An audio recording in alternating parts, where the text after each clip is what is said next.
Hi, everyone. So my name is Zhang. I'm the Programs Director at Listen Community Services.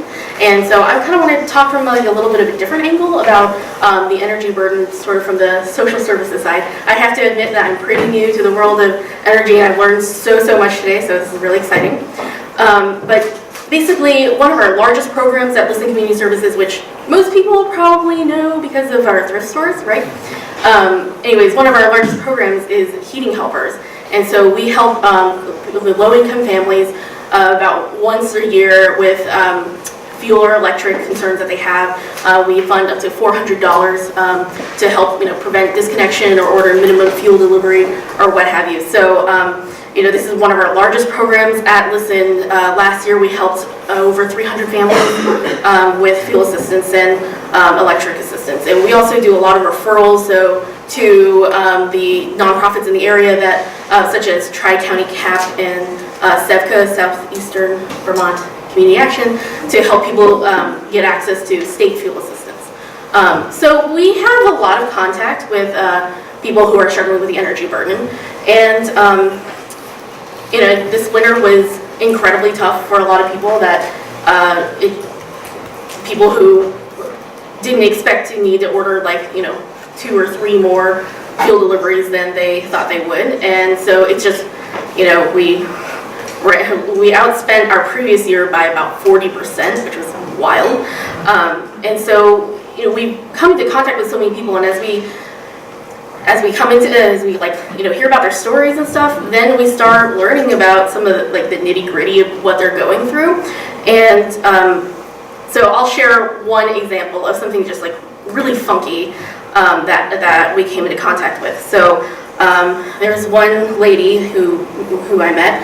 She's a senior citizen, and she lives kind of out in the boonies, and she gets state fuel assistance every year. And she heats her home with fuel oil. And what happened is that she contacted her fuel company and was like, "It's December, it's -20 at night. Can you deliver some fuel for me? Out of I have a balance from the fuel assistance from the state.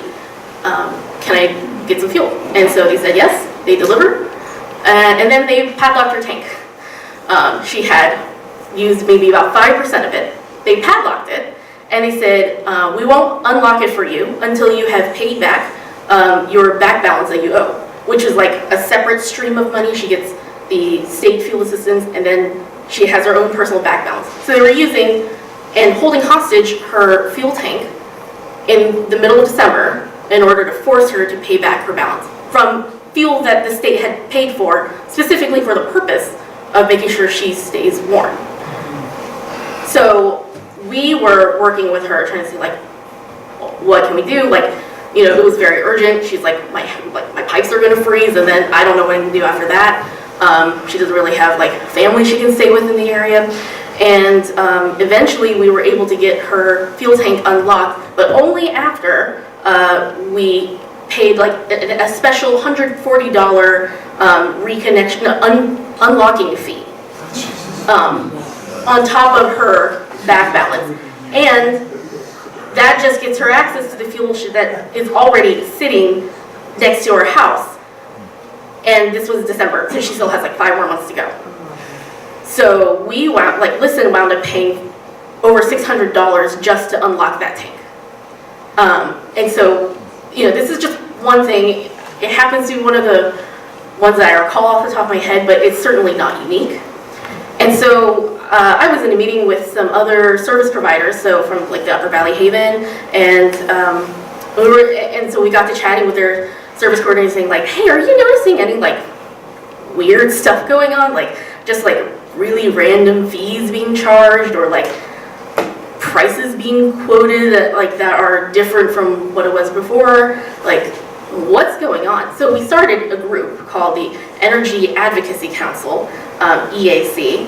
And this was just some service providers could get together and be "What's happening? What are we seeing? What are some of these client stories that we've heard?" And then relatedly, what can we do about it?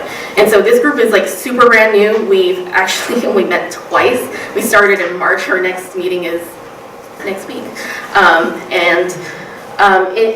But it's really incredible how much we've already learned just from having social services sit down in a room together and start sharing information and like sharing client stories. So I'll tell you about a couple of the themes that we've observed so far from literally 2 meetings.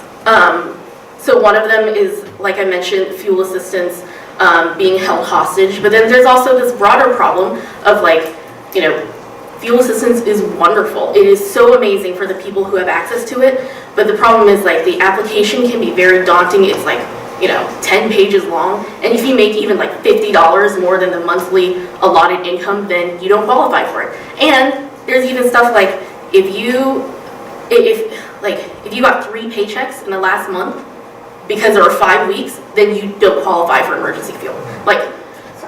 Random regulations that are just the one more layer of burden for people, right? So that's one thing. There's other issues where you missed a couple of payments, you've got a couple of disconnect notices, or you have a back balance. Okay, now your balance is call on delivery, call on delivery. So you have to pay the full amount before you can get it. So the people who are struggling the most with poverty and being able to pay their bills also have to pay the most upfront. They're not even allowed the option to do payment plans anymore, which is, in my mind, just unbelievable. Like I mentioned, fixed versus variable pricing. The best rates that you can get are if you prepay in July, which doesn't help anybody who's call on delivery, or trying to order fuel in the middle of winter, can't afford to spring $5,000 up front in order to heat their homes. Special fees that just get charged on randomly, or it feels random to me anyways, unlocking your tank, that's $140. You need fuel right now, that's a special $90 fee. I can't even tell you how many there are. There was one that I just learned about, which is hilarious and horrible, which is that one electric company, if you get 4 disconnect notices in a year, then in order to continue to provide you electricity, to reverse the disconnect, then you have to pay a special deposit that is equal to the average of your 3 most expensive months. Just putting more energy burden on. Anyways, some issues where if you're on a fixed income and then you the company comes and it just automatically fills your tank up, just tops it off, fills it to the max, and then it's wow, you're late on your payment. Now you get another special fee on top of that. One really big issue is that a lot of people whose heating systems have broken down or they need special repairs, it's extremely cost prohibitive. That can easily be $2,000 right there in order to replace a fuel tank, and most people don't have that kind of money up front, and it's really hard. And I was working with a man who his propane tank needed repairs. They wouldn't fill it up, and so he's using space heaters to heat his home, which is of course very dangerous. Then his electric bill is through the roof, and then he's disconnected because he can't pay because the cost of his diabetes medication also came up, so he's choosing between medication and heat in December, -20 degrees. And then his pipes froze, and then he was forced out of his home because it is no longer inhabitable, so he had to go live with a family member instead. And this was for a man who's a senior, has disability, fixed income, and all of that. So these are just a few of the issues that we've seen so far, and the way that we see it, I think the energy burden is only going to increase. Heating Helpers, our program, started as a very small seasonal program, and now it's become year-round because people also need help with electricity. So basically, I know I'm supposed to wrap up pretty soon. So we started this group, the Energy Advocacy Council, and we're still just trying to collect information and see what's happening. I would love to have people join us for this conversation. That's my contact info up there. Whoops. That's my contact info up there. And so, you know, let me know if you'd like to join. The only reason I don't put the location of the next meeting is because depending on how many people join us, we might have to find a bigger conference room.